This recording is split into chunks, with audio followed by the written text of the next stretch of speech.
Les liquides pour cigarettes électroniques sont produits partout dans le monde. Mais de quoi sont-ils vraiment composés? C'est du liquide avec essentiellement propylène glycol, glycérine végétale qui sont les bases solvantes auxquelles on rajoute souvent des arômes alimentaires. Ça peut être cancérigène, ça? Non, pas du tout. C'est un produit, quand on le chauffe légèrement, eh bien, il attrape toutes les molécules d'eau dans l'air et il forme cette vapeur. D'accord. Et sinon, il maintient l'humidité dans les aliments, dans les médicaments. Si vous avez un pain de mie qui dure 10 jours, ben, il y a du propylène glycol dedans. La glycérine végétale, c'est un produit inoffensif, non cancérigène, utilisé dans des médicaments, dans les aliments aussi. Avec la cigarette électronique, on a éliminé les 3 grands poisons du tabac que sont le goudron, le monoxyde de carbone, les particules fines qui donnent les cancers, l'infarctus du myocarde et puis les bronchites chroniques.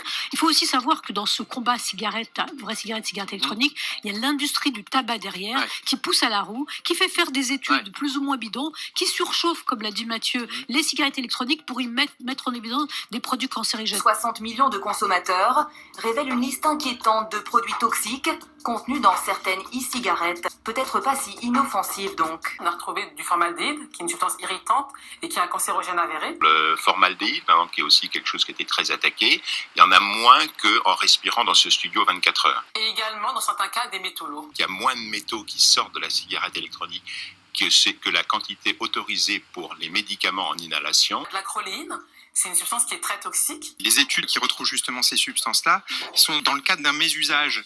C'est quand on appuie, qu'on fait chauffer la résistance de la cigarette électronique trop longtemps.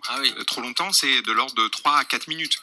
Un vapoteur ne va pas appuyer sur son bouton pendant 3 à 4 minutes jusqu'à faire chauffer la résistance à ce point-là. Des experts de 14 nationalités différentes se sont réunis à La Rochelle sans aucun soutien financier des industriels. Il y a aujourd'hui consensus dans la communauté scientifique. Les études de toxicologie sont rassurantes. Il vaut mieux que la personne fume la cigarette électronique qu'une cigarette normale. C'est 1 milliard de fois mieux. Il y a effectivement quelques produits, c'est pas parfaitement sain. Mais qu'est-ce qui est parfaitement sain aujourd'hui? Les arômes alimentaires sont non cancérogènes par définition, qui sont testés pour le chauffage. Toutes les études disponibles pour l'instant sont plutôt rassurantes, mais on n'a pas la preuve scientifique de leur innocuité par inhalation.